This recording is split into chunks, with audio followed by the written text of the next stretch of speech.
നമ്മുടെ സാമൂഹ്യ ജീവിതത്തിൻ്റെ ഒരു ഭാഗമാണ്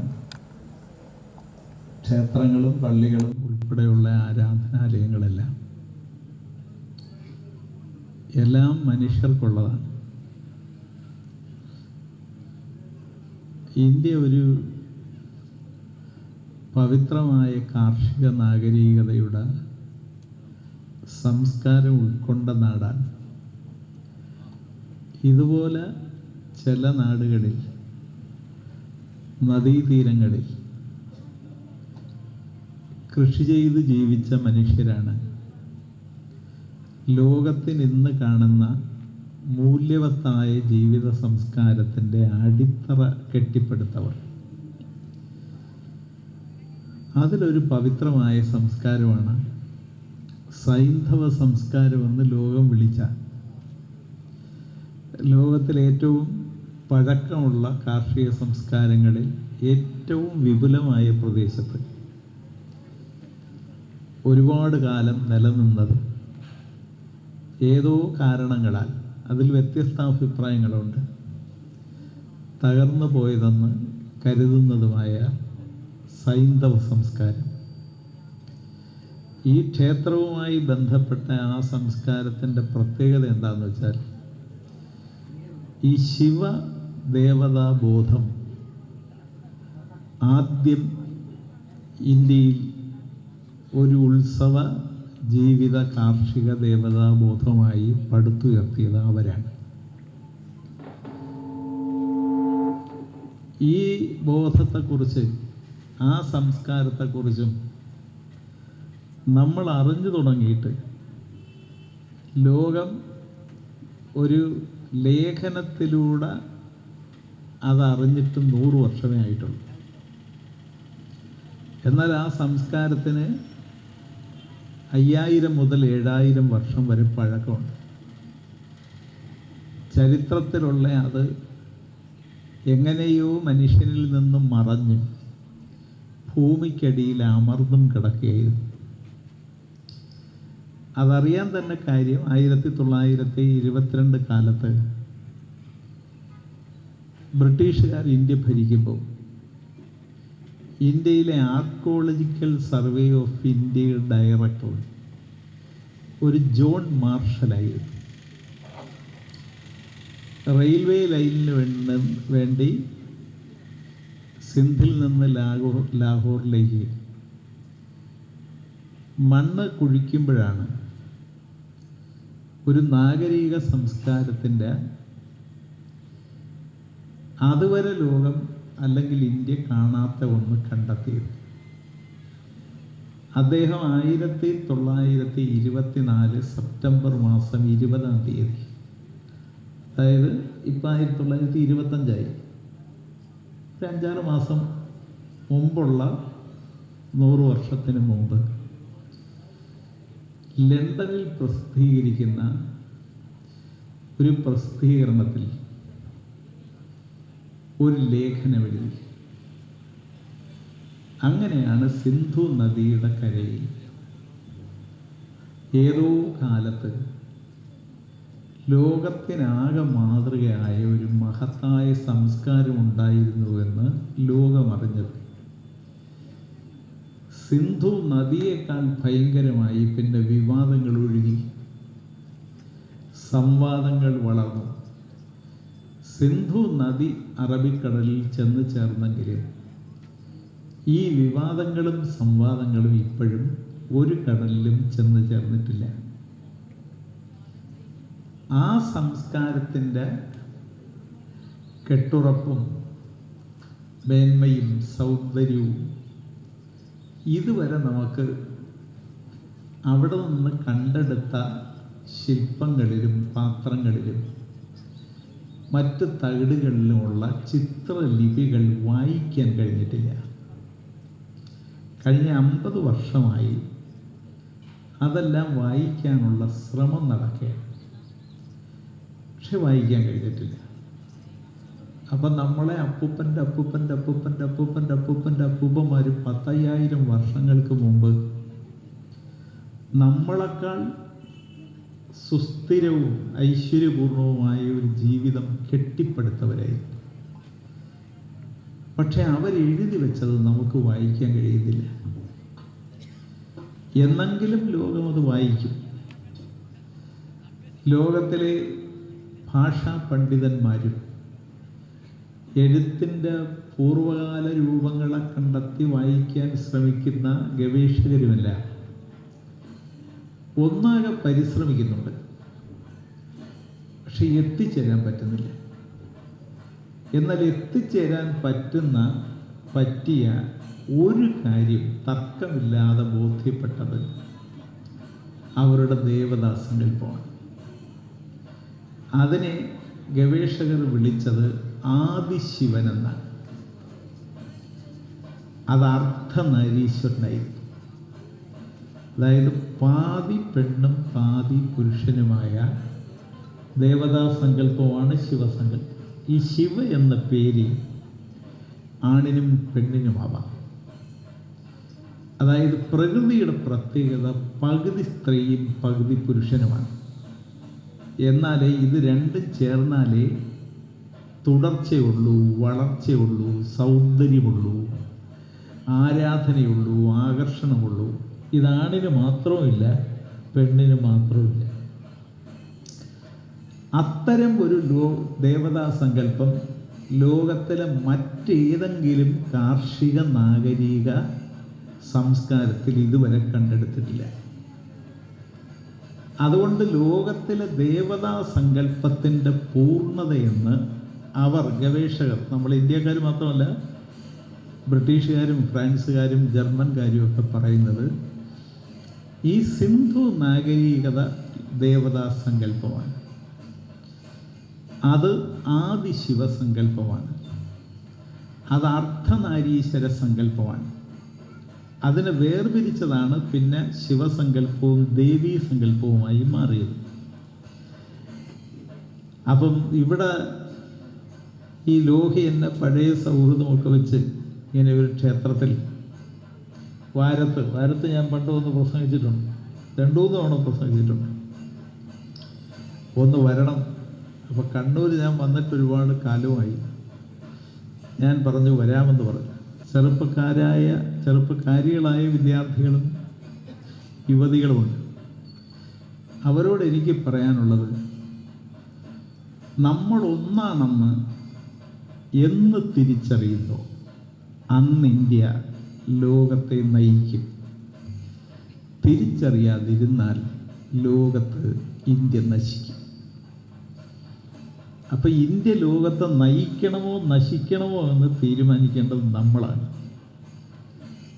നമ്മൾ ഒന്നാണെന്ന് തിരിച്ചറിയാൻ ഏറ്റവും നല്ല മാർഗം സിന്ധു നാഗരികതയുടെ തത്വചിന്തയും ബോധമണ്ഡലവും ദേവതാസങ്കല്പവും മനസ്സിലാക്കുക എന്നതാണ്. കാരണം അന്ന് ഹിന്ദു എന്ന ശബ്ദം ഉണ്ടായിട്ടില്ല, ഇസ്ലാം മതം ഉണ്ടായിട്ടില്ല, ക്രിസ്തു മതം ഉണ്ടായിട്ടില്ല. മനുഷ്യർ ലോകത്തിൻ്റെ പല ഭാഗത്തും കാട്ടിൽ നിന്ന് നാട് വേർതിരിച്ച് നാട്ടിലേക്ക് വന്നിട്ടില്ല. എന്ന് പറഞ്ഞാൽ കൃഷി തുടങ്ങിയിട്ടില്ല. ആണും പെണ്ണും മൂല്യവത്തായ ഒരു കുടുംബസങ്കല്പം രൂപീകരിച്ചിട്ടില്ല. പരസ്പര ബഹുമാനത്തോടെ ജീവിച്ചു തുടങ്ങിയിട്ടില്ല. നമ്മൾ നാണം മറച്ച് വൃത്തിയായി നടന്നു തുടങ്ങിയിട്ടില്ല. ആ കാലത്ത് ഇന്ത്യയിലൊരിടത്ത് ഒരർദ്ധനാരീശ്വര സങ്കല്പവും ഒരു ശിവസങ്കല്പവും അതിൻ്റെ ആദ്യ രൂപത്തിൽ ആഘോഷിക്കപ്പെട്ടിരുന്നു എങ്കിൽ, അതൊരു ബോധമായി കൊണ്ടു നടന്നിരുന്നു എങ്കിൽ, അത് ചരിത്രത്തിലുള്ളത് സത്യസന്ധമായി കണ്ടെത്തിയാൽ നമ്മളിലുള്ള എല്ലാ ഭിന്നതയും കുശുമ്പും കുന്നായ്മയും തർക്കവും സംഘർഷവും അവസാനിക്കും. അങ്ങനെ ഒരു രാജ്യത്ത് അവസാനിച്ച് കിട്ടിയാൽ ആ രാജ്യം ലോകത്തെ നേരായ വഴിയിലൂടെ കയ്യിലൊരു വിളക്കം കൊളുത്തി നയിക്കും. അതാണ് അതിൻ്റെ സാധ്യത. അതുകൊണ്ട് പ്രായമായവരോടല്ല ഞാൻ പറയുന്നത്, ചെറുപ്പക്കാരോട് ഞാൻ പറയുന്നത്, നിങ്ങൾ പഠിക്കണം. ലോകത്തിലെ ഒരിക്കലും നശിക്കാത്ത ഒറ്റ ധനമേ ഉള്ളൂ, അത് അറിവാണ്. ആ അറിവ് കൈവശമുണ്ടെങ്കിൽ നിങ്ങൾക്ക് ഏത് ഭാഷ സംസാരിക്കുന്നിടത്തും ഏത് മനുഷ്യനുള്ളിടത്തും ആ അറിവ് കൊണ്ട് നിങ്ങൾക്ക് ആ മനുഷ്യനിൽ ഒരു മാനവികത സൃഷ്ടിക്കാം. ഒരു മാനവികത സൃഷ്ടിച്ചാൽ ഒരു ഭാഷയുമില്ലാതെ അവരുണ്ടാക്കുന്ന അത്താഴത്തിൻ്റെ ഒരു പങ്ക് നിങ്ങൾക്ക് കിട്ടും. അത് അമേരിക്കയിൽ നിന്നും ജർമ്മനിയിൽ നിന്നും ലണ്ടനിൽ നിന്നും ഫ്രാൻസിൽ നിന്നും അന്റാർട്ടിക്കയിൽ നിന്നും ആഫ്രിക്കയിൽ നിന്നും കിട്ടും. ആ കിട്ടാനുള്ള യോഗ്യത നേടുന്ന മനുഷ്യരായി നമ്മൾ മാറുമ്പോഴാണ് നമ്മൾ ഇന്ത്യക്കാരാവുന്നത്.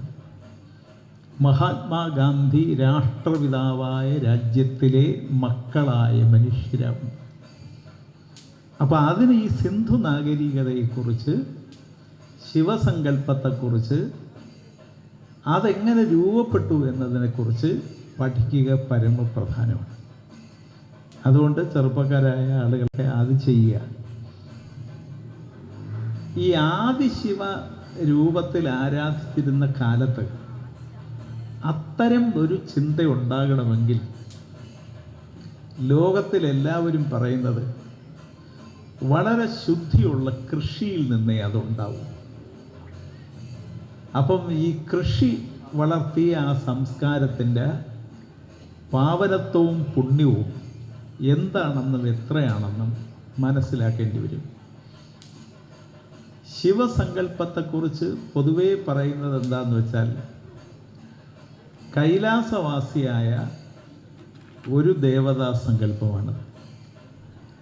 അത് ആകെ മൊത്തം ലോകം പരിശോധിച്ചിട്ട് ലോകം പറഞ്ഞത് അത് ഒരാളല്ല, അത് ഭൂമിയുടെ മൊത്തം പ്രതീകമാണ്. അതായത് ശിവൻ്റെ ശരീരത്തെക്കുറിച്ച് പറയുന്നത് ആ ശരീരം നിറയെ ചുടലച്ചമ്പലാണ്. അത് ആധുനിക കാലത്ത് ഇപ്പം തെളിയിച്ചിട്ടുണ്ട്. ഈ ഭൂമി എന്ന് പറയുന്നത് ഇവിടെയും എവിടെയും ഈ മണ്ണ് മുഴുവൻ ഇന്നലെ ജീവിച്ചിരുന്ന മനുഷ്യർ മണ്ണായി മാറിയതാണ്, അല്ലെങ്കിൽ വൃക്ഷം മണ്ണായി മാറിയതാണ്, അല്ലെങ്കിൽ പക്ഷി മണ്ണായി മാറിയതാണ്, ഇല്ലെങ്കിൽ പാമ്പ് മണ്ണായി മാറിയതാണ്, ഇല്ലെങ്കിൽ മൃഗങ്ങൾ മണ്ണായി മാറിയതാണ്. അതായത് ഓരോ മണ്ണിലും മരിച്ചുപോയ എല്ലാ ജീവജാലങ്ങളുടെയും ചേരുവയുണ്ട്. ഇത് നിനക്കുള്ളതാണ് എന്ന് പറയുന്നതും ഇത് അവനുള്ളതാണ് എന്ന് പറയുന്നതും തെറ്റാണ്.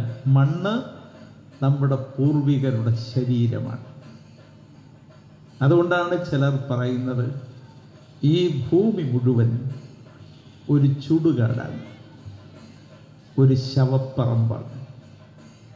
മനുഷ്യൻ്റെയും അതിൽ മനുഷ്യൻ്റെ തന്നെ ബ്രാഹ്മണൻ്റെയും ക്ഷത്രിയൻ്റെയും വൈശ്യൻ്റെയും പുലയൻ്റെയും ആദിവാസിയുടെയും പിന്നെ പണമുള്ളവൻ്റെയും ഇല്ലാത്തവൻ്റെയും പക്ഷിയുടെയും അത് പല പക്ഷികളുടെയും മൃഗത്തിൻ്റെയും പിന്നെ വൃക്ഷത്തിൻ്റെയും എല്ലാം മരിച്ച് മണ്ണടിഞ്ഞാൽ ഒന്നേ ആകും, അത് മണ്ണാകും.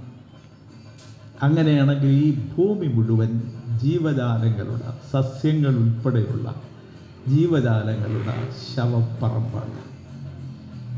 എന്നാൽ ആ ശവപ്പറമ്പ് ജീവിച്ചിരിക്കുന്ന ജീവജാലങ്ങളുടെ അടുക്കളയുമാണ്. അതായത് ഈ ശവപ്പറമ്പിൽ നിന്നാണ് എല്ലാ പഴവും ഉണ്ടാവുന്നത്, എല്ലാത്തിനുള്ള ആഹാരം ഉണ്ടാവുന്നത്, എല്ലാ അടുക്കളയ്ക്കുമുള്ള സാധനങ്ങൾ എത്തുന്നത് ഈ ശവപ്പറമ്പാണ്. അതുകൊണ്ട് ഇത് മൊത്തത്തിൽ ജീവജാലങ്ങളുടെ ശവപ്പറമ്പാണ് ഭൂമി. എന്നാൽ അത് ജീവനുള്ള എല്ലാത്തിൻ്റെയും അടുക്കള കൂടിയാണ്. അവിടെ നിന്നാണ് ആഹാരം കിട്ടുന്നത്. ആ ആഹാരം ഉണ്ടാക്കി തരുന്ന അമ്മയാണ് ഭൂമി. ആ ഭൂമിയുടെ കുളിക്കുളമാണ് കടൽ. ആ ഭൂമിയുടെ പുതപ്പാണ് ആകാശം. ഇതൊരു സിന്ധു നാഗരിക സങ്കല്പമാണ്. എത്ര മനോഹരമായ സങ്കല്പമാണ്. 10,000 വർഷങ്ങൾക്ക് മുമ്പുള്ള മനുഷ്യർ ഇങ്ങനെ ചിന്തിച്ചുവെങ്കിൽ അവർക്കില്ലാതിരുന്നത് കുശുമ്പും കുന്നായ്മയും കൊതിയും പിന്നെ സംഘർഷവും തർക്കവും, അപ്പുറത്തെ പെണ്ണൊരു സാരി മേടിക്കുമ്പോൾ അതിനേക്കാൾ കൂടി ഇത് ഇപ്പുറത്ത് മേടിക്കണമെന്ന മോഹവും, അപ്പുറത്തൊരു കാറുണ്ടെങ്കിൽ കടം മേടിച്ച് ഇപ്പുറത്ത് മേടിച്ചില്ലെങ്കിൽ പിന്നെ ഉറക്കം വരാത്ത സ്വഭാവമൊന്നും ഇല്ലാതിരുന്നത് കൊണ്ടാണ് അവർക്കിങ്ങനെ ചിന്തിക്കാൻ കഴിഞ്ഞത്. നമുക്കങ്ങനെ ചിന്തിക്കാൻ കഴിയാത്തത്, വിശാലമായി ചിന്തിക്കാൻ കഴിയാത്ത എന്തൊക്കെയോ തടസ്സങ്ങൾ നമ്മുടെ മനസ്സിൽ ദുരഭിമാനത്തിൻ്റെയും അസൂയയുടെയും ഒക്കെ ഒരുപാട് ഘടകങ്ങൾ സൃഷ്ടിച്ച് നമ്മളെ പരിമിതപ്പെടുത്തുന്നുണ്ട്. ഒരു കാർഷിക സംസ്കാരത്തിലെ മനുഷ്യന്, അതും ശുദ്ധ കാർഷിക സംസ്കാരത്തിലെ മനുഷ്യന് അത്തരം പരിമിതികളുണ്ടാവില്ല. അവിടെയാണ് ശരിക്കുള്ള അമ്മമാരുണ്ടാകുന്നത്. അവർ ആരാധിക്കപ്പെടും. ഈ അമ്മമാർ എന്ന് പറയുന്നത്, അമ്മ എന്നൊരാളെ വിളിച്ചതുകൊണ്ട് ഒരാൾ അമ്മയാകുകയില്ല, പ്രസവിച്ചതുകൊണ്ടും ഒരാൾ അമ്മയാകുകയില്ല. അമ്മ എന്ന് പറയുന്നത് നന്മ കൂടുതലുള്ള, ചുറ്റുപാടുമുള്ള പ്രകൃതിയോട് പക്ഷപാതിത്വമില്ലാത്ത സ്നേഹമുള്ള ഒരു മനസ്സുള്ള ഒരാൾ അമ്മയാവും. മഹാത്മാഗാന്ധി അമ്മയാണ്. ഇന്ത്യയിലെ ഒരുപാട് നല്ല ആണുങ്ങളും അമ്മയാണ്. മഹാഭൂരിപക്ഷം സ്ത്രീകൾ, പ്രത്യേകിച്ച് കർഷകൻ്റെ വീട്ടിലെ ദാരിദ്ര്യം സ്വന്തം വിശപ്പ് കൊണ്ട് വെല്ലുവിളി ഏറ്റെടുത്ത് മക്കൾക്ക് വിളമ്പി അവസാനം കഴിക്കാനൊന്നുമില്ലെങ്കിൽ ചോറ് കലത്തിൽ അല്പം വെള്ളം ഒഴിച്ച് ഒരു വറ്റില്ലാതെ അതും കലക്കി കുടിച്ച് മക്കൾ നിറഞ്ഞ വയറോടെ, വീട്ടിലുള്ളവരും നിറഞ്ഞ വയറോടെ കിടന്നുറങ്ങുമ്പോൾ അവർക്ക് വേണ്ടി പ്രാർത്ഥിച്ച് തനിക്ക് വേണ്ടി അപ്പോഴും ദൈവത്തോടൊന്നും ചോദിക്കാതെ കിടന്നുറങ്ങുന്ന അമ്മമാരുള്ള നാട് എത്ര ദാരിദ്ര്യമുണ്ടെങ്കിലും ഐശ്വര്യമുള്ള നാട്. ആ അമ്മമാരെ സൃഷ്ടിച്ച ഒരു സംസ്കാരമാണ് ഈ സിന്ധു നദീതട സംസ്കാരം. അതുകൊണ്ടാണ് അവർക്ക് ഇത്ര വിശാലമായി ചിന്തിക്കാൻ കഴിഞ്ഞത്, ലോകത്തിൽ എല്ലാവർക്കും വേണ്ടി ചിന്തിക്കാൻ കഴിഞ്ഞത്, ദൈവം ആണും പെണ്ണും തുല്യതയോടെ ചേർന്നതാണെന്ന് കണ്ടെത്താൻ കഴിഞ്ഞത്. ആ ചേർച്ചയുടെ സൗന്ദര്യം അവർക്ക് ഉൾക്കൊള്ളാൻ കഴിഞ്ഞത്. ഞാൻ പറഞ്ഞത് ശിവൻ്റെ ശരീരം സങ്കല്പത്തിൽ ഇപ്പോഴും പറയുന്നത് മാറ്റാൻ പറ്റിയില്ല. എല്ലാവരും പറയുന്നത് ആ ശരീരം നിറയെ ചുടലച്ചാമ്പലാണ് എന്ന് പറഞ്ഞാൽ ശിവൻ ഭൂമിയാണ്, അതാണും പെണ്ണുമാണ്, അത് പ്രകൃതി പപ്പാതി ചേർന്നതാണ്. ശിവൻ്റെ ശരീരം ഭൂമിയാണെങ്കിൽ ഈ ഭൂമിയിലുള്ളതെല്ലാം ശിവൻ്റെ ശരീരത്തിലുണ്ട്. അതുകൊണ്ടാണ് ശിവൻ്റെ കയ്യിൽ പാമ്പ്, കഴുത്തിൽ പാമ്പ് എന്നൊക്കെ പറയുന്നത്. ഭൂമിയിലുള്ളതെല്ലാം ശിവനാഭരണമാണ്. അന്ന് ഇന്ത്യയിൽ സിന്ധു നദീതട സംസ്കാരം നിലനിൽക്കുന്ന കാലത്ത് കുതിരയെ കണ്ടെത്തിയിരുന്നില്ല. അന്ന് ആന വരെയേ ഉണ്ടായിരുന്നുള്ളൂ. കരുത്തുള്ളത് കാളയ്ക്കായിരുന്നു. മാത്രമല്ല കൃഷിക്ക് മനുഷ്യർ കുതിരയെ ഉപയോഗിച്ചില്ല. ഉപയോഗിക്കുന്നത് അന്ന് മുതൽ ഇന്ന് വരെ കാളയെയും പിന്നെ പോത്തിനെയും എരുമയെയും ഒക്കെയാണ് കൃഷിക്ക് ഉപയോഗിക്കുന്നത്. അതുകൊണ്ട് അന്നുള്ള ഇന്ത്യയിലെ ജീവജാലങ്ങളെല്ലാം ശിവൻ്റെയോ ശിവൻ്റെ മക്കളുടെയോ സഞ്ചാരത്തിനുള്ള ഉപകരണമോ അല്ലെങ്കിൽ കൃഷിക്കുള്ള ഉപയോഗമുള്ളതോ പാമ്പുൾപ്പെടെ സർവ്വതും ആഭരണവുമാക്കി. അതും ഒരു പ്രകൃതി സങ്കല്പമാണ്. ആ ദേവതാ സങ്കല്പത്തിൻ്റെ മനോഹാരിത കൃഷി ചെയ്ത് അതുകൊണ്ട് തൻ്റെ പട്ടിണി അവസാനിപ്പിച്ചില്ലെങ്കിലും വീടിൻ്റെ പട്ടിണി അവസാനിക്കുമെങ്കിൽ സന്തോഷം മനസ്സിൽ നിറച്ച് കഴിയുന്ന അമ്മമാർക്ക് ആ ദേവതാ സങ്കല്പം ഒരു സുഹൃതമാണ്. മൂന്നാമത്തെ പ്രശ്നം പറയുന്നത് ശിവൻ്റെ മുടി മുഴുവൻ ജടയാണ്, വലിയ ജട ഇങ്ങനെ കെട്ടിവെച്ച്. പക്ഷേ അതിനകത്ത് സൂക്ഷിക്കുന്നത് ഒരു പുഴയാണ്. ഒരു പുഴയല്ല, എല്ലാ പുഴകളും. ശിവൻ്റെ ജട, ശിവൻ ഭൂമിയാണെങ്കിൽ ഏറ്റവും ഉയരത്തിലുള്ള മഞ്ഞുമലയിലാണ് ഇരിപ്പെങ്കിൽ പിന്നെ അവിടെ ജഡ എന്ന് പറയുന്നത് വലിയ കാടുള്ള മലയാണ്. ഏത് കാടുള്ള മലയും വന്ധ്യ അല്ലെങ്കിൽ മിനിമം ഒരു നദിയെ പ്രസവിക്കും. ഒരു നദിയെ പ്രസവിക്കാൻ കരുത്തുള്ള മലയാണ് സത്യത്തിൽ ഭൂമിയുടെ ജീവന്റെ കാവൽ. അതുകൊണ്ട് ആ മലയ്ക്കകത്ത് ആധുനിക സങ്കല്പം അനുസരിച്ച് ഗംഗ വരുന്നത് അവിടെ നിന്നാണ്, ശിവന്റെ ജടയിൽ നിന്ന്. അപ്പം മലയുടെ കാടിനകത്ത് സൂക്ഷിക്കുന്ന ജലം കാട് പ്രസവിച്ച് താഴോട്ടൊഴുക്കിയാലേ നാടുണ്ടാവും, കൃഷിയുണ്ടാവും. ഏതും വിത്തായി മണ്ണിൽ വീണാൽ അത് പുലർന്ന് തളുത്ത് വളർന്ന് ഫലം തരാവുന്ന തരത്തിൽ വികസിക്കാൻ പറ്റും. അപ്പം ശിവസങ്കല്പത്തിൽ ശരീരം ചുടലച്ചാമ്പൽ നിറഞ്ഞതാണ്, മണ്ണാണ്. തല ജട പിടിച്ചതാണ്, കാടാണ്. അതിനകത്ത് സൂക്ഷിക്കുന്നത് പുഴയാണ്. ആ പുഴയെ താഴോട്ട് ഒഴുക്കി വിടുമ്പോഴാണ് താഴെ ജീവജാലത്തിന് ജീവിക്കാനുള്ള സൗകര്യങ്ങൾ ഉണ്ടാവുന്നത്. ആ ജലം മനുഷ്യന് നേരിട്ട് കുടിക്കാം, മണ്ണ് മനുഷ്യന് നേരിട്ട് കഴിക്കാൻ പറ്റില്ല. മണ്ണ് കഴിക്കാൻ പറ്റുന്നത് ആകെ സസ്യങ്ങൾക്കാണ്. ആ സസ്യങ്ങൾ മണ്ണ് കഴിച്ച് ആ സസ്യങ്ങൾ തരുന്ന ഇലയോ പൂവോ പഴമോ തടിയോ മറ്റ് ജീവജാലങ്ങൾക്ക് കഴിക്കാം. നേരിട്ട് ഒരു മനുഷ്യനും മണ്ണ് കഴിക്കാൻ പറ്റില്ല. ഇര ഒഴിച്ച് ബാക്കി ഒരു ജീവജാലത്തിനും മണ്ണ് കഴിക്കാൻ പറ്റില്ല. പക്ഷെ മണ്ണിൽ നിന്ന് വളരുന്ന സസ്യത്തിൽ നിന്നല്ലാതെ മറ്റൊന്നും നമുക്ക് കഴിക്കാനും പറ്റില്ല. അപ്പം ഈ മണ്ണിൻ്റെ നേരവകാശിയായ മക്കളാരാ? മണ്ണിൻ്റെ നേരവകാശികളായ മക്കൾ ജന്തുവോ സസ്യമോ പക്ഷിയോ അല്ല, സസ്യങ്ങളാണ്. സസ്യങ്ങളാണ് മണ്ണിൻ്റെ നേരവകാശികളായ മക്കൾ. അതായത് അമ്മ കുഞ്ഞിന് മുലപ്പാൽ കൊടുക്കുന്ന പോലെ മണ്ണ് സ്വന്തം മക്കൾക്ക് ആഹാരം കൊടുക്കുന്നത് സസ്യത്തിന് മാത്രമാണ്.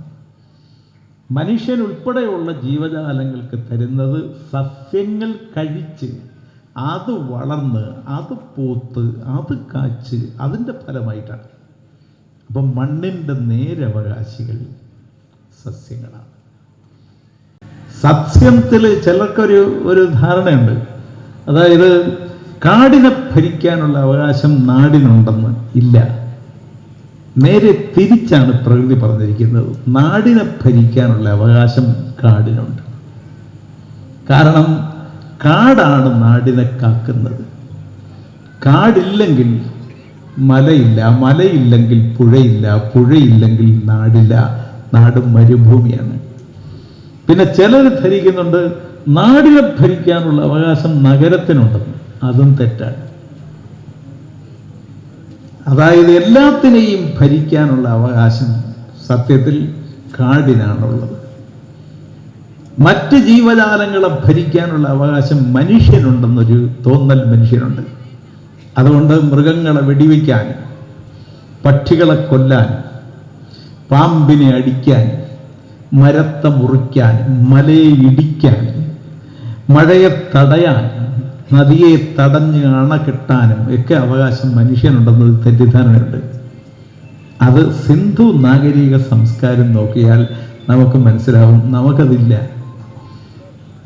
ഏതെങ്കിലും ഒരു ജീവിക്ക് കൂടുതൽ അവകാശം സമൂഹത്തിലുണ്ടെങ്കിൽ ആ അവകാശം ഉള്ളത് സസ്യങ്ങൾക്കാണ്. കാരണം അമ്മ കുഞ്ഞുങ്ങളെ വളർത്തും പോലെ ഭൂമി വളർത്തുന്ന ഒരു കൂട്ടരേ ഉള്ളൂ, അത് സസ്യങ്ങളാണ്.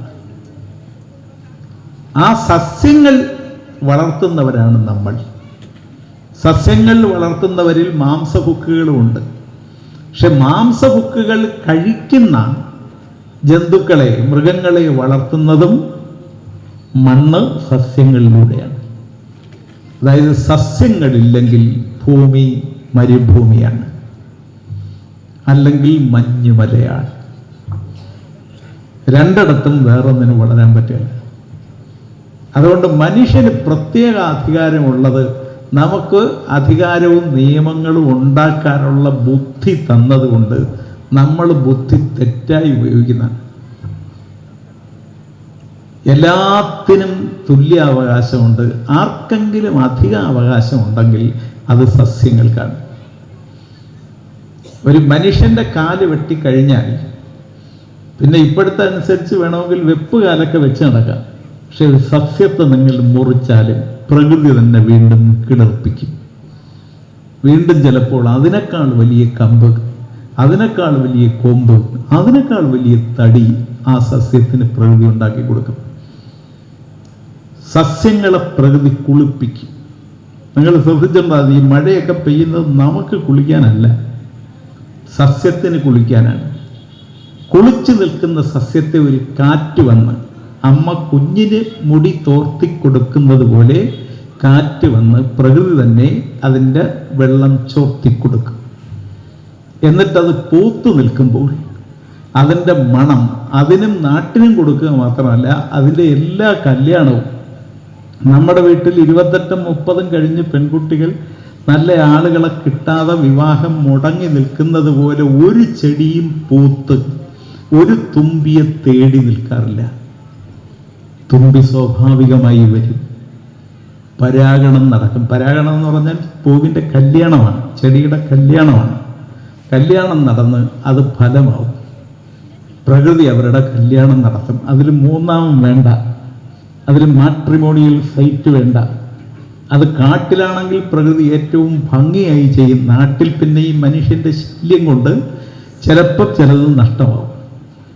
ഇതെല്ലാം പ്രകൃതി ചെയ്യും. പ്രകൃതി ചെയ്യുന്നത് ചെടിക്ക് വേണ്ടിയാണ്. ചെടിക്ക് ഇതെല്ലാം ചെയ്യുന്നത് ആ ചെടി ഉണ്ടെങ്കിലേ നമുക്ക് വയറിന് ആഹാരമുള്ളൂ, ഏത് ജന്തുവിനും ആഹാരമുള്ളൂ. ശ്രദ്ധിച്ചാൽ നിങ്ങൾക്കറിയാം, ഈ പ്രകൃതി ആസൂത്രണം നടത്തുന്നതാണ് കാട്ടിൽ കൃഷി നടത്തുന്നത് പ്രകൃതിയാണ്, നമ്മളല്ല. കടലിൽ കൃഷി നടത്തുന്നത് പ്രകൃതിയാണ്, നമ്മളല്ല. അവിടെ പട്ടിണി കൊണ്ടൊരു മത്സ്യം മരിക്കുന്നില്ല, കാട്ടിൽ പട്ടിണി കൊണ്ടൊരു ജീവി മരിക്കുന്നില്ല. എന്തെങ്കിലും സംഭവിക്കുന്നെങ്കിൽ മനുഷ്യൻ്റെ തെറ്റായ ഇടപെടൽ കൊണ്ടാണ്. അപ്പൊ ആ കാലത്തെ സാമൂഹ്യ ബോധത്തിൻ്റെ ഒരു ഉയർച്ച നിങ്ങൾ നോക്ക്. അവർ നാടിനേക്കാൾ കൂടുതൽ കാടുണ്ടാകണമെന്ന് നിശ്ചയിച്ചു. അതിനുശേഷമാണ് കാടിനെ നശിപ്പിച്ചതിൽ നിന്ന്, കാട് ശപിച്ചത് കൊണ്ടാണ് ഒരു ദുരന്തം സംഭവിച്ചതെന്ന് വ്യാസൻ പറയുന്നുണ്ട്. വ്യാസന്റെ കാലത്തുണ്ടായിരുന്ന യമുനാ തീരത്തെ മനോഹരമായ കാടാണ് ഖാണ്ഡവ വനം. ആ ഖാണ്ഡവ വനമാണ് അർജുനും കൃഷ്ണനും കൂടി ഒരിക്കലിരിക്കുമ്പോൾ ആയുധ സമ്പത്ത് ഒരുപാടുണ്ടായിരുന്ന, ഏതാണ്ട് ഇന്നത്തെ അമേരിക്കയേക്കാൾ കൂടുതലൊന്നും ആയുധം ഉണ്ടായിരുന്ന ഒരു ദേവനായിരുന്നു വരുണൻ. അദ്ദേഹം വന്ന് അർജുനോടും കൃഷ്ണനോടും പറഞ്ഞു, അർജുന, നിന്റെ പ്രതിഭ കൊണ്ട് ഈ കാട് മുഴുവൻ തീയിട്ട് നശിപ്പിച്ച് എനിക്കത് മുഴുവൻ തിന്നണം. അങ്ങനെ എൻ്റെ ഒരു കാട് തിന്നാനുള്ള കൊതി നീ തീർത്തു തരണം. നീ ഈ കാടിൻ്റെ ചുറ്റിലും നിന്റെ ആയുധം കൊണ്ട് കാവൽ നിന്ന് ഇത് തീയിട്ട് ഒരൊറ്റ ജീവിയെ, സസ്യത്തെയോ മൃഗത്തെയോ പക്ഷിയെയോ ഏതെങ്കിലും ഒന്നിനെ പുറത്തു കളയാതെ നീ എനിക്ക് എൻ്റെ തീറ്റ എന്ന മോഹം ഈ കാട് മുഴുവൻ തിന്നു തീർക്കാൻ അവസരം ഒരുക്കണം. അപ്പൊ അർജുനൻ പറയുന്നുണ്ട്, എനിക്ക് അങ്ങയുടെ ആഗ്രഹം നിറവേറ്റി തന്നാൽ കൊള്ളാവുന്നുണ്ട്, പക്ഷെ എനിക്കതാവതില്ല. കാരണം എൻ്റെ കയ്യിൽ അത്രയും ആയുധമില്ല, എൻ്റെ കയ്യിൽ തേരില്ല. അപ്പോൾ അർജുനനോട് വരണം പറയുന്നുണ്ട്, അതൊക്കെ ഞാൻ തരാം. നിനക്ക് ഞാൻ അമ്പൊഴിയാത്ത ഒരു വില്ല് തരുന്നു. അതാണ് ഗാന്ധീവം. അർജുനന്റെ എല്ലാ യുദ്ധങ്ങളിലും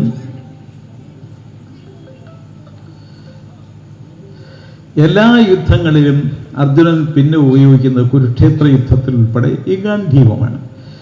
ഗാന്ധീവം കൊടുത്തിട്ട് അർജുനൻ പറയുന്നു, അപ്പോൾ തേരില്ല. അങ്ങനെയാണ് അർജുനന് തേര് കൊടുക്കുന്നത്. ഈ 4 വെള്ളക്കുതിരകളെ പൂട്ടിയ ഒരു തേര് കൊടുക്കുകയാണ്. ഇതിലിങ്ങനെ കറങ്ങി ഒരു ജീവജാലത്തെയും പുറത്തു കളയാതെ സർവ്വതിനെയും എനിക്ക് തിന്നാൻ വഴിയൊരുക്കുക. ആ ഖാണ്ഡവനം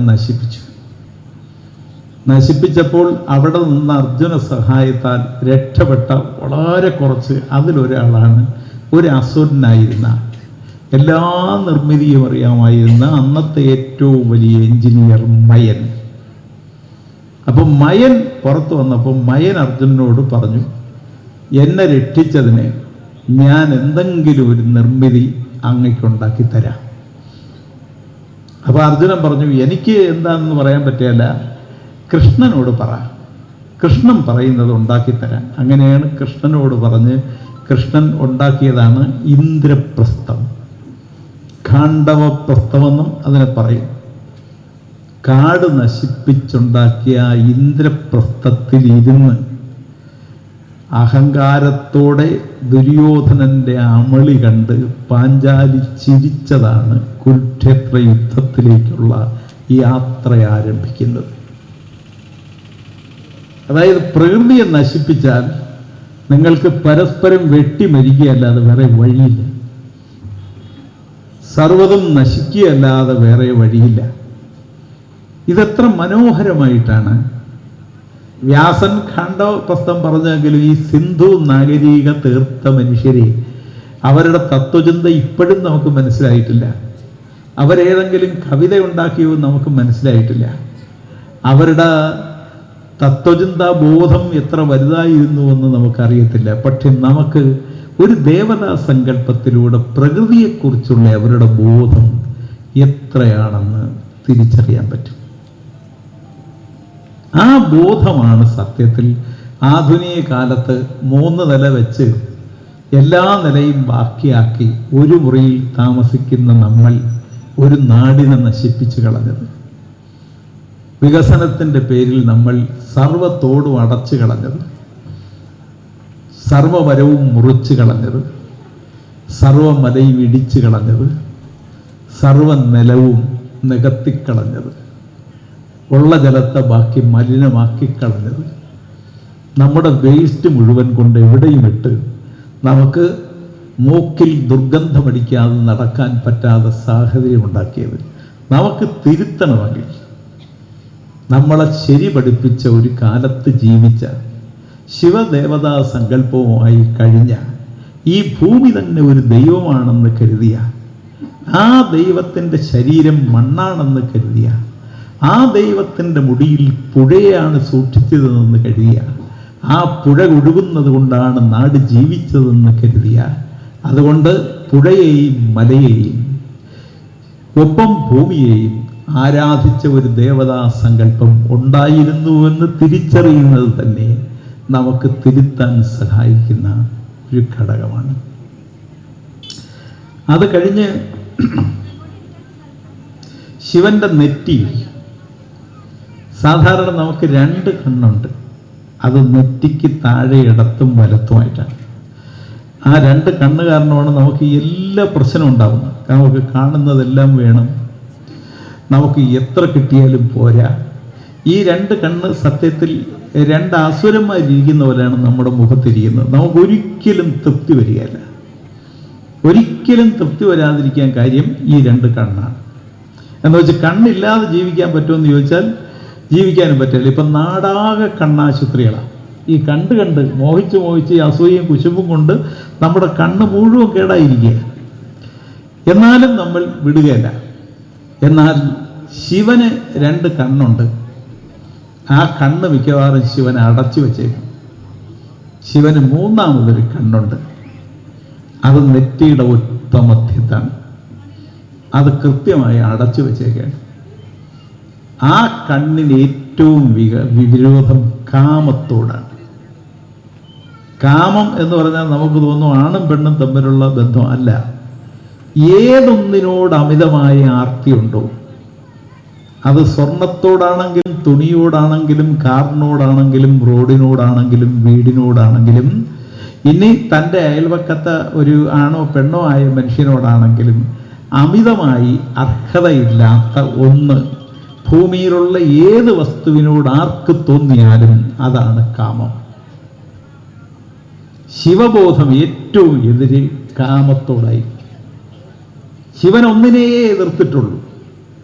അതായത് കാമം ഒരാർത്തിയായി, തീയായി മറ്റുള്ളവരുടെ സമ്പത്തിനെ കൈയടക്കുന്ന യുദ്ധത്തിലേക്കും തർക്കത്തിലേക്കും വളർന്നാൽ ആ കാമത്തിനെതിരെ ശിവൻ മൂന്നാം കണ്ണ് തുറക്കും. ആ മൂന്നാം കണ്ണ് പ്രകൃതിക്ക് തുറക്കാൻ കഴിയുന്ന കണ്ണാണ്. ആ കണ്ണാണ് തുറന്നാൽ അത് അടച്ചു വെക്കേണ്ട ഒരു ശക്തിയാണ്. അടച്ചു വെക്കേണ്ട ഒരു ശക്തിയെ ഒരിക്കലും കാമം കൊണ്ട് തുറക്കാൻ തുനിയരുത്. തുറക്കാൻ തുനിഞ്ഞാൽ ജീവിതത്തിൻ്റെ വാതിൽ അടഞ്ഞു പോകും. അതിൽ ശിവൻ ഭസ്മീകരിച്ച് കളയുന്ന ആദ്യത്തെ ആള് ഒരു സാധാരണ രാക്ഷസനോ അസുരനോ ഒന്നുമല്ല, ഒരു ദേവനാണ്. ആ ദേവന്റെ പേര് കാമദേവൻ എന്നാണ്. കാമദേവനെയാണ് ശിവൻ എന്ന് പറഞ്ഞാൽ ഒരു ദേവനെ, കാമത്തിൻ്റെ ദേവനാണ് കാമദേവൻ. ദേവനാണെങ്കിലും കാമമാണ് നിന്റെ സ്ഥായിയായ ഭാവമെങ്കിൽ ശിവന്റെ കോപത്തിനിരയാവും. കാമദേവനെ ഭസ്മീകരിക്കാനാണ് ശിവനാദ്യമായി ഈ മൂന്നാം കണ്ണ് തുറക്കുന്നത്.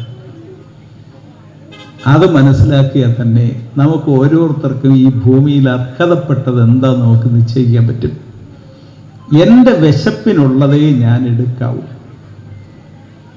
എൻ്റെ വിശപ്പിനുള്ളത് ഞാൻ മിക്കവാറും എൻ്റെ അമ്മ അടുക്കള നോക്കുകയാണെങ്കിൽ അമ്മ തരുന്നതേ കഴിക്കാവൂ. ആ വിശപ്പിനുള്ളത് എടുക്കുന്നത് വിയർത്ത്, ഭൂമിക്ക് ആ വിയർപ്പ് കൊടുത്ത് അതിന് പകരമായിട്ട് വേണം ഈ വിശപ്പിന് ആഹാരം കഴിക്കാൻ. വിയർത്തേ കഴിക്കാവൂ. അപ്പൊ ഇത് ഒരു സത്യസന്ധമായ മനുഷ്യന് മനസ്സിലാവണമെങ്കിൽ നിങ്ങളൊരു ചെടിയെങ്കിലും നട്ട് പരിപാലിക്കണം. നിങ്ങളൊരു മരത്തിൻ്റെ എങ്കിലും കാവൽക്കാരനാവണം. അപ്പോൾ ആ മരവും ആ മരത്തിൽ ജീവിക്കുന്ന പക്ഷികളും മറ്റു പലതും നിങ്ങളുടെ കാവൽക്കാരനാവും. അതല്ലെങ്കിൽ പ്രകൃതിക്ക് കോപം വരും. അടഞ്ഞിരിക്കുന്ന ശക്തി എന്ന് പറയുന്നത് ഏത് പാവപ്പെട്ടവൻ്റെയും ശക്തി കൂടിയാണ്. അവൻ്റെത് അപഹരിക്കാൻ ശ്രമിക്കരുത്. ശ്രമിച്ചാൽ തർക്കം ഉണ്ടാവും. ആ ശക്തി ഉണരും, യുദ്ധം ഉണ്ടാവും. എല്ലാ ലോകമഹായുദ്ധങ്ങളുടെയും അടിസ്ഥാന കാരണം ആർത്തിയാണ്. ലോകത്തെ കീഴടക്കാനുള്ള കൊതിയാണ്. ഇത് സൈന്ധവ നാഗരികതയിലെ ശിവദേവതാ സങ്കല്പത്തിൽ എത്ര മനോഹരമായിട്ടാണ് പറഞ്ഞിരിക്കുന്നത്. ഭൂമിക്കും കോപം വരും. കോപം വന്നാൽ മേഘവിസ്ഫോടനം ഉണ്ടാവാം, കാലാവസ്ഥ മാറാം, മലയിടിഞ്ഞ് താഴെ വരാം, ആകാശം മേഘത്താൽ മൂടപ്പെട്ടു പോകാം, ചൂട് കൂടാം, തണുപ്പ് കൂടാം. എന്ത് വന്നാലും ജീവിക്കാനുള്ള നമ്മുടെ ചുറ്റുപാടും തരുന്ന അനുഗ്രഹങ്ങൾ മുഴുവൻ നിഗ്രഹങ്ങളായി മാറാം. അതിൻ്റെ ശക്തി പ്രകൃതിക്കുണ്ട്. പ്രകൃതിയുടെ ശക്തിയെ തോൽപ്പിക്കാനുള്ള ഒരു ശക്തിയും ഒരു ജീവിക്കുമില്ല. കാരണം എല്ലാ ജീവികളെയും സൃഷ്ടിച്ചത് പ്രകൃതിയാണ്. പ്രകൃതിയുടെ നിയമങ്ങളാണ് ഏറ്റവും ശരിയായ നിയമങ്ങൾ. മഴ പെയ്യുന്നത് പ്രകൃതിയുടെ നിയമമാണ്. അതിപ്പം മാറി. കാരണം നമ്മൾ പ്രകൃതിയോട് ചെയ്ത ക്രൂരത കൊണ്ട് പ്രകൃതി കൃത്യമായി ജൂൺ മാസം 1-ാം തീയതി മഴ തുടങ്ങേണ്ടെന്ന് തീരുമാനിച്ചു. അറബിക്കടൽ ശാന്തമായ കടലായിരുന്നു. എന്ന് വെച്ചാൽ നിങ്ങൾ ഇവിടെ കാണുന്ന കടൽ, പയ്യാമ്പറത്തെ കടൽ, ഇപ്പോഴത് ശാന്തമായ കടലല്ല. അത് ബംഗാൾ ഉൾക്കടലിനെ പോലെ ഏതാണ്ട് ചൂട് കൂടി വരുന്ന കടലാണ്. അങ്ങനെയാണെങ്കിൽ വയനാട്ടിലുണ്ടായത് മാത്രമല്ല, എവിടെയും എന്തും സംഭവിക്കാം. ഇനി മഴ ചെറിയ മഴയാവുകയില്ല, കാറ്റ് ചെറിയ കാറ്റാവില്ല, കടല് അനുഗ്രഹിക്കുന്ന കടലാവില്ല. നമ്മുടെ മലകൾ നമുക്ക് വേണ്ടി ഇങ്ങനെ കാവൽ നിൽക്കുന്ന മലയാകില്ല. എല്ലാത്തിൻ്റെയും സ്വഭാവം മാറിയാൽ മനുഷ്യനും സൽസ്വഭാവം നഷ്ടപ്പെടും. മറ്റൊരർത്ഥത്തിൽ പറഞ്ഞാൽ മനുഷ്യൻ്റെ പ്രകൃതിപക്ഷ സൽസ്വഭാവം നഷ്ടപ്പെടുന്നതാണ് പ്രകൃതിയിൽ എല്ലാ ദുരന്തങ്ങളും ഉണ്ടാവാനും നമ്മൾ കാവലാണെന്ന് കരുതുന്ന ആകാശവും കടലും മലയും ഭൂമിയും കാറ്റും എല്ലാം അത്ര അപകടമില്ലാത്തതല്ല എന്നും അത്രം അനുഗ്രഹം തരുന്നതല്ല എന്നും മനസ്സിലാവും. ശിവന്റെ മറ്റു കാര്യങ്ങൾ നിങ്ങൾ ആലോചിച്ച് നോക്കുക. ഞാൻ ഒരുപാട് കാര്യം പറഞ്ഞു പോവുകയല്ല. ഈ KPSC-കാർക്ക് അതല്ല, അത് ലോഹി ഇങ്ങനെ എന്നോടുള്ള ഇഷ്ടം കൊണ്ട് പറഞ്ഞുകൊണ്ടിരിക്കും, ഇങ്ങനെ പോകാൻ പറ്റില്ല. ശിവന്റെ മക്കളെ കാര്യം തന്നെ നിങ്ങൾ ആലോചിച്ച് നോക്കുക. മറ്റ് അവതാരങ്ങൾ പോലല്ല ശിവന്റെ പുത്രഭാവം വിവരിച്ചിരിക്കുന്നത്. ശിവന്റെ പുത്രഭാവം ഇപ്പം മറ്റ് ദേവതകളെല്ലാം ആക്രമണം നടത്താൻ രാജാക്കന്മാരെ സഹായിച്ച, പിന്നെ നഗര സംസ്കാരത്തെ തോൽപ്പിച്ച, അല്ലെങ്കിൽ രാക്ഷസന്മാരെ വധിച്ച കഥകളാണ് നമ്മൾ കേൾക്കുന്നത്. പക്ഷെ ശിവന്റെ മക്കളെ കാര്യം നിങ്ങൾ ആലോചിച്ച് നോക്കുക. ശിവന്റെ ഒരു പുത്രനാണ് മുരുകൻ. മുരുകന്റെ പ്രത്യേകത തെക്കേ ഇന്ത്യയുടെ ദൈവമാണ്. മുരുകൻ വടക്കേ ഇന്ത്യയിലില്ല. പക്ഷേ കാളിദാസൻ കുമാരസംഭവത്തിലൊക്കെ പറഞ്ഞിരിക്കുന്നത് മുരുകന്റെ ജന്മവുമായി ബന്ധപ്പെട്ടാണ്. മുരുകന്റെ പ്രത്യേകത എന്താ? തമിഴ്നാട്ടിലെ ഔദ്യോഗിക ദൈവമായി സ്റ്റാലിൻ പ്രഖ്യാപിക്കാൻ പോകുന്ന മുരുകനെയാണ്. മുരുകന്റെ പ്രത്യേകത, മുരുകൻ ശിവനും പാർവതിയും തമ്മിലുള്ള കാലം നീണ്ടുനിന്ന പ്രണയത്തിൻ്റെ ഒടുക്കം ശിവവീതം പുറത്തു വന്നപ്പോൾ അത് പാർവതിക്ക് ഏറ്റുവാങ്ങാൻ സമ്മതമുണ്ടായില്ല. അത് സ്ത്രീക്ക് എന്നുള്ളൊരു അവകാശമായിരുന്നു. അത്രയും അവകാശം സ്ത്രീക്കുണ്ടായിരുന്നു. അതുകൊണ്ട് ആ ബീജം നദിയെ ഏൽപ്പിച്ചു. നദി ആ ബീജം കൊണ്ടുവന്ന് താഴോട്ട് ഒഴുകി വന്ന് തെക്കേ ഇന്ത്യയിലെത്തി. തെക്കേ ഇന്ത്യയിലെ ഒരു പുൽപ്പരപ്പിൽ ആ ബീജത്തെ കൊണ്ട് നിക്ഷേപിച്ചു. അവിടെ ഒരു ശിശുവായതും മാറി. ആ ശിശു മാറിയപ്പോൾ 6 അമ്മമാർ ചേർന്നാണ് ആ കുഞ്ഞിനെ വളർത്തിയത്. 6 അമ്മമാർ ആ കുഞ്ഞിന് മുല കൊടുത്തു. 6 അമ്മമാരെയും ആ കുഞ്ഞ് സ്നേഹിച്ചു. 6 അമ്മമാരുടെ മകനായത് കൊണ്ടാണ് ആ കുഞ്ഞിന് ഷൺമുഖൻ എന്ന് പേരിട്ടത്. 6 മുഖമുള്ളവൻ 6 അമ്മമാരെ നിങ്ങൾ ശ്രദ്ധിച്ചിട്ടുണ്ടെന്നറിയല്ല. അമ്മമാരെ ഷൺമുഖന്മാർ ഇപ്പം നമ്മുടെ സമൂഹത്തിലില്ല. ഇപ്പം പുരാണങ്ങളിൽ നിങ്ങൾ നോക്കിയാൽ രാമായണ കഥ പറയുമ്പോൾ ഒരു അച്ഛന് 3 ഭാര്യമാരുണ്ടായി ദശരഥന്. കൗസല്യയും കൈകേയിയും സുമിത്രയും. അവർക്ക് 4 മക്കളുണ്ടായി. 4 മക്കളെ ഒരച്ഛനും 3 അമ്മമാരും കൂടി വളർത്തി. ആ മക്കൾ തമ്മിൽ യോജിപ്പുണ്ടായെങ്കിലും അമ്മമാർ തമ്മിൽ യോജിപ്പുണ്ടായില്ല.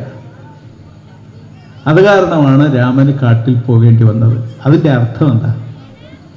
അതിൻ്റെ അർത്ഥം ഒരാൾക്ക് 3 ഭാര്യമാരുണ്ടായിക്കൂടാ. 3 ഭാര്യമാരിൽ 4 മക്കളുണ്ടായാൽ ഇനി മക്കളങ്ങ് ഐക്യപ്പെട്ടാലും അമ്മമാർക്ക് പൊരുത്തപ്പെടാൻ പറ്റുകയില്ല. അവിടെ ആരെങ്കിലുമൊക്കെ കാട്ടിൽ പോകേണ്ടി വരും. പാണ്ഡവരെ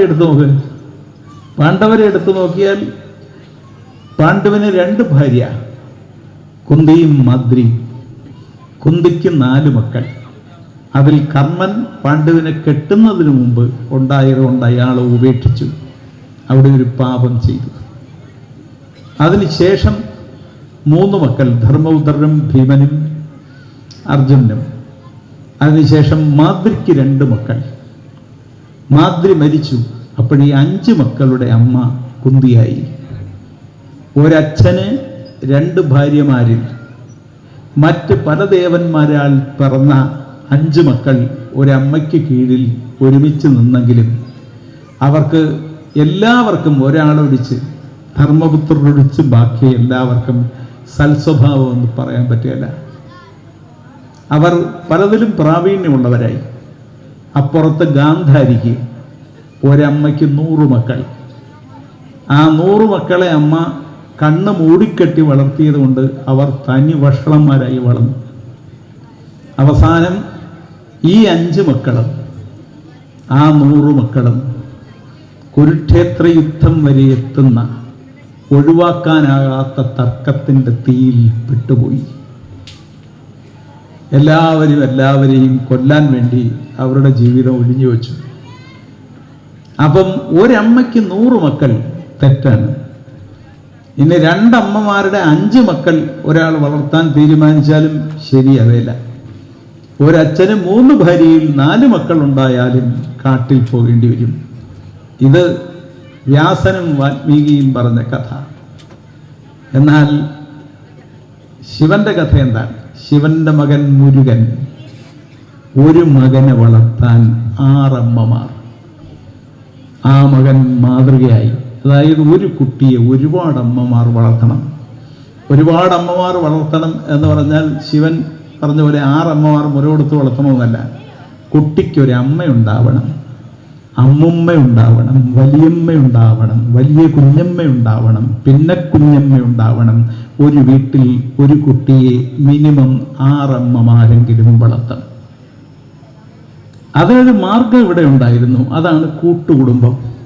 6 അമ്മമാർ വളർത്തിയ ഏതെങ്കിലും ഒരു കുട്ടി ഒളിച്ചു പോയിട്ടുണ്ടോ എന്ന് നിങ്ങൾ ചിന്തിച്ചിട്ടുണ്ടോ? പോകാൻ പറ്റില്ല. കാരണം ആ ബന്ധങ്ങളെല്ലാം ഉപേക്ഷിച്ച് ഏതെങ്കിലും ഒരു വായി നോക്കി വിളിക്കുമ്പോൾ ആ പെണ്ണിനെ ഒളിച്ചു പോകാൻ പറ്റില്ല.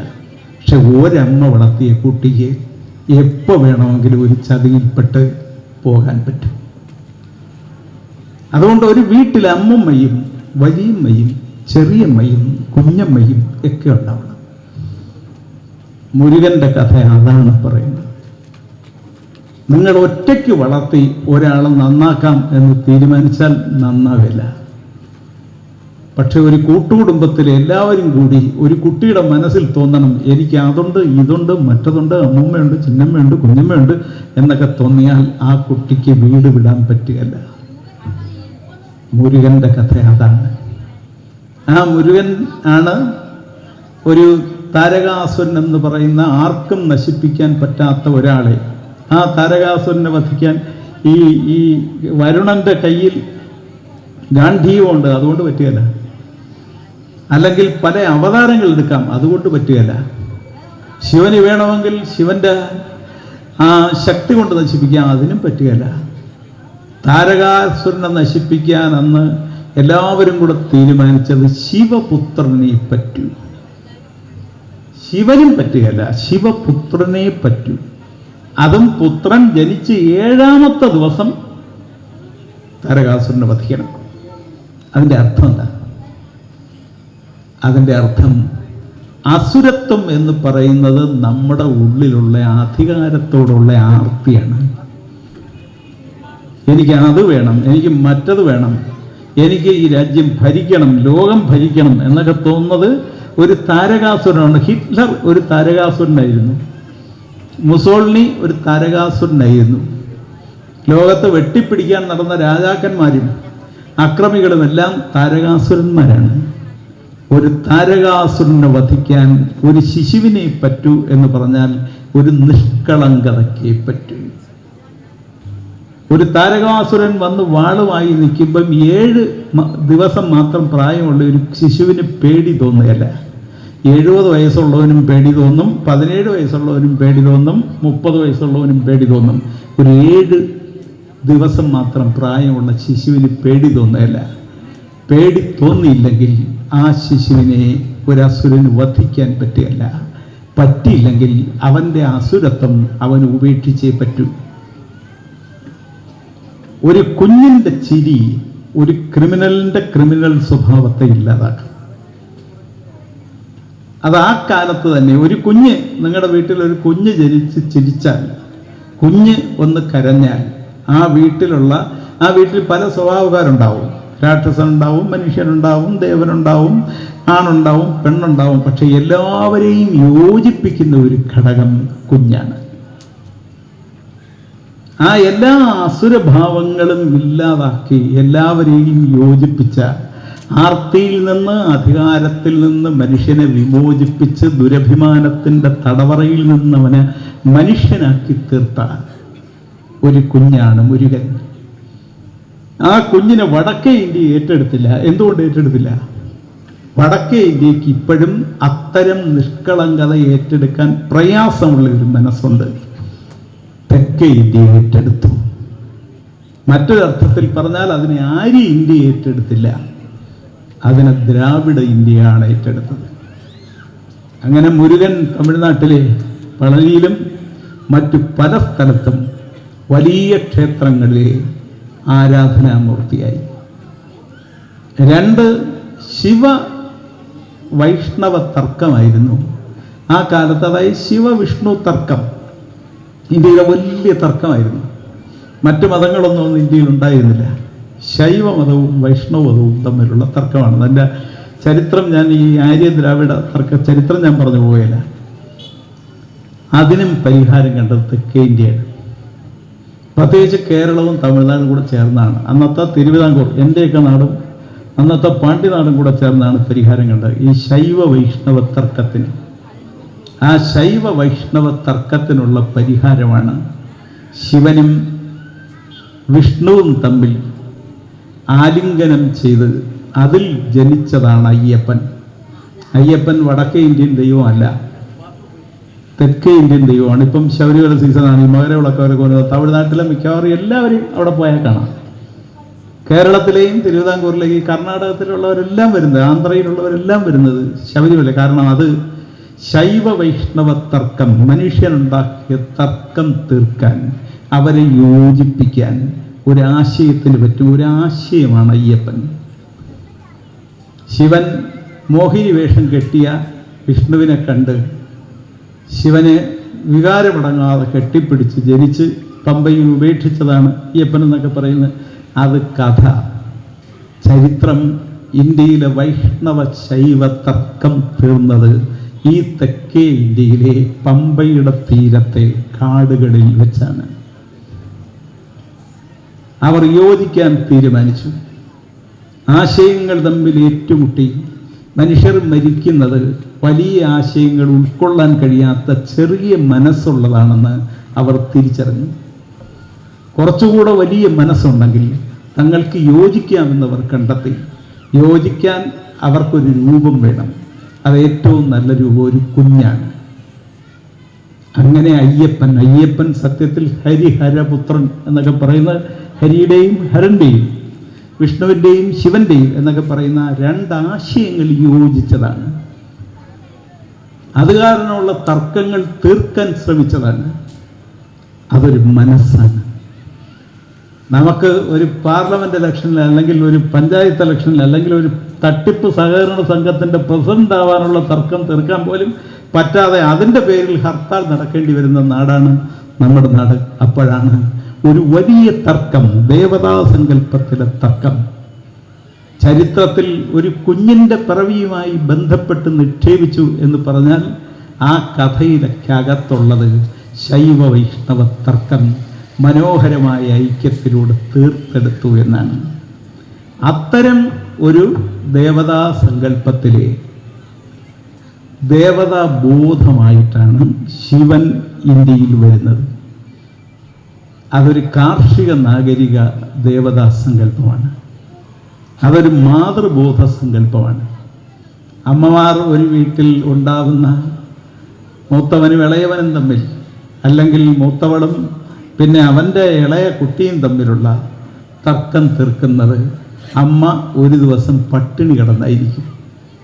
അമ്മയുടെ പട്ടിണി മക്കൾക്ക് സഹിക്കാൻ പറ്റില്ല, മക്കളെ പട്ടിണി അമ്മയ്ക്കും സഹിക്കാൻ പറ്റില്ല. അല്ലെങ്കിൽ അമ്മ ഒന്ന് കണ്ണ് നിറച്ചായിരിക്കും. ചിലപ്പോൾ ഒരു ഹൈക്കോടതിക്ക് പരിഹരിക്കാൻ പറ്റാത്ത വിഷയം ഒരു അമ്മയുടെ ഒരു തുള്ളി കണ്ണുനീരിന് പരിഹരിക്കാൻ പറ്റും. അതാണ് കുടുംബം എന്ന സങ്കല്പത്തിൻ്റെ മഹത്വം. കുടുംബത്തിൽ അമ്മ അകത്ത്, ആ കുടുംബത്തിൽ IAS ഉണ്ടാവാം, മന്ത്രി ഉണ്ടാവാം, MLA ഉണ്ടാവാം, പണമുള്ളവരുണ്ടാവാം, ഇല്ലാത്തവരുണ്ടാവാം. പക്ഷേ പടിക്ക് പുറത്ത് ചെരുപ്പ് വെച്ച് അകത്ത് കയറുന്ന വലുതും ചെറുതുമായ മക്കളെല്ലാം അമ്മയ്ക്ക് മുമ്പിൽ തുല്യരെന്ന് മാത്രമല്ല, ആ വീട്ടിൽ ഏത് മന്ത്രിയെയും എം എൽ എയും ആരെക്കാൾ മുമ്പിൽ, ആരെക്കാൾ വലിപ്പം ആ അമ്മയുടെ അഴുക്ക് പുരണ്ട വസ്ത്രമുടുത്തു നിൽക്കുന്ന, ഇവർക്ക് വേണ്ടി അടുപ്പൂതി കണ്ണ് നിറഞ്ഞു നിൽക്കുന്ന, മുഖത്ത് പൗഡർ ഇല്ലാതെ നിൽക്കുന്ന, മുടി പാറിപ്പറന്ന് നിൽക്കുന്ന, പൊട്ടിയ വയറുമായി നിൽക്കുന്ന ആ അമ്മയുടെ ഒറ്റ നോട്ടത്തിനെ ഒരു സുപ്രീം കോടതി ജഡ്ജിക്ക് പരിഹരിക്കാൻ കഴിയാത്ത തർക്കം പരിഹരിക്കാൻ പറ്റും. ആ അമ്മയെ സൃഷ്ടിച്ച ദേവതാ സങ്കല്പമാണ് ഈ കാർഷിക ദേവതാ സങ്കല്പം, ശിവസങ്കല്പം. നമുക്ക് അത്തരം അമ്മമാരെ സൃഷ്ടിക്കാൻ കഴിയണമെങ്കിൽ നമുക്ക് പ്രകൃതി എന്താണെന്ന് തിരിച്ചറിയണം. പ്രകൃതിയുടെ എല്ലാ സ്വഭാവങ്ങളും ഒരമ്മയിലുണ്ട്, ഒരു സ്ത്രീയിലുണ്ട്. പക്ഷേ ഇപ്പം അമ്മ എന്ന നന്മയാർന്ന സങ്കല്പത്തോട് ചേർന്ന് നിൽക്കുന്ന സ്ത്രീകളുടെ എണ്ണം കുറഞ്ഞു വരികയാണ്. അത് നഗരങ്ങൾ കൂടുമ്പോൾ സംഭവിക്കുന്നതാണ്, നമ്മുടെ സൽസ്വഭാവം കുറയുമ്പോൾ സംഭവിക്കുന്നതാണ്. നമ്മൾ ഓരോരുത്തരും സ്വയം ശുദ്ധീകരിക്കാൻ കഴിയാത്ത തരത്തിൽ അഹങ്കാരത്തിൻ്റെ ഓരോ പർവ്വതങ്ങളാകുമ്പോൾ സംഭവിക്കുന്നതാണ്. അങ്ങനെ സംഭവിക്കുന്ന കാര്യങ്ങൾക്ക് ശരിയായി ചരിത്രത്തെ വിനിയോഗിക്കാൻ കഥകളെ ശരിയായി പഠിക്കണം. കഥകളെ ശരിയായി പഠിക്കാൻ കഥകളിൽ നമ്മളൊരു കഥാപാത്രമാവുകയല്ല വേണ്ടത്. ആ കഥകളിൽ വലിയവർ ഏതോ കാലത്ത് നിക്ഷേപിച്ച അതിനകത്ത് കിടക്കുന്ന ചരിത്രം എന്ന മുത്തിനെ തോട് അടർത്തി മാറ്റി അത് കണ്ടെടുത്ത് മനസ്സിൽ നിക്ഷേപിച്ച് കുട്ടികളിലേക്കും യൗവനത്തിലേക്കും കുടുംബത്തിലേക്കും പകർന്നു കൊടുക്കാനുള്ള ഉത്തരവാദിത്വം ഒരു നാട് ഏറ്റെടുക്കണം. അങ്ങനെ ഏറ്റെടുക്കാൻ കഴിയുന്ന തരത്തിൽ നിങ്ങൾക്ക് മാറാൻ കഴിയട്ടെ എന്ന ആഗ്രഹം ഒരു അഭ്യർത്ഥനയായി സമർപ്പിച്ച് ഇന്നിവിടെ ഈ ലോഹി വിളിച്ച് വരാനും, പണ്ട് നിങ്ങളെല്ലാം ഇവിടെ വന്ന് ഞാൻ കണ്ടിട്ടുണ്ട്, കുട്ടികളെയൊന്നുമല്ല, കുറച്ച് പ്രായമായവർ. ആ കണ്ടതിൻ്റെ ഒരു ഓർമ്മ പുതുക്കാനും വീണ്ടും വരാനും ഒക്കെ സന്ദർഭം ഒരുക്കുക. ഇതിൻ്റെ സംഘാടകരോടുള്ള നന്ദി കൂടി രേഖപ്പെടുത്തി നിങ്ങൾ ഓരോരുത്തരും കൂടുതൽ പഠിക്കുക. ഞാൻ നേരത്തെ പറഞ്ഞതുപോലെ ശരിയായ അറിവാണ് ലോകത്തെ ഇനി നയിക്കാനുള്ള, നമുക്ക് സ്വയം ശുദ്ധീകരിക്കാനുള്ള ശരിയായ ഏക വഴി. അതിൽ നിങ്ങൾ ഒരുപാട് മുന്നോട്ട് പോവുക എന്ന് നിങ്ങളോട് അഭ്യർത്ഥിച്ചുകൊണ്ട് എല്ലാവർക്കും നന്ദി രേഖപ്പെടുത്തിക്കൊണ്ട് എൻ്റെ വാക്കുകൾ കേട്ടിരുന്നതിന് പ്രത്യേകമായ നന്ദി കൂടി രേഖപ്പെടുത്തിക്കൊണ്ട് ഞാൻ അവസാനിപ്പിക്കുന്നു. അഭിവാദനങ്ങൾ.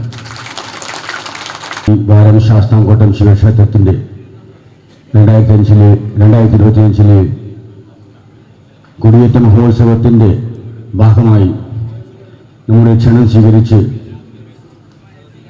മനുഷ്യനും കാർഷിക വൃത്തിയും മുതൽ സിന്ധുനദ സംസ്കാരം മുതൽ ഇങ്ങോട്ട് വളരെ ലളിതമായി നമുക്ക്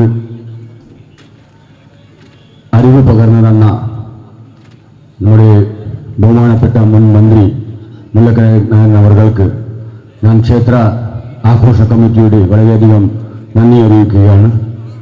അതുപോലെ തന്നെ അദ്ദേഹത്തെ ശ്രമിച്ച് ഇത്രയും സമയം നമ്മുടെ കൂടെ ഇവിടെ സമയം ചെലവഴിച്ച നല്ലവരായ ഭക്തജനങ്ങൾക്കും ഞാൻ ആഘോഷ കമ്മിറ്റിയുടെ നന്ദി അറിയിക്കുകയാണ്.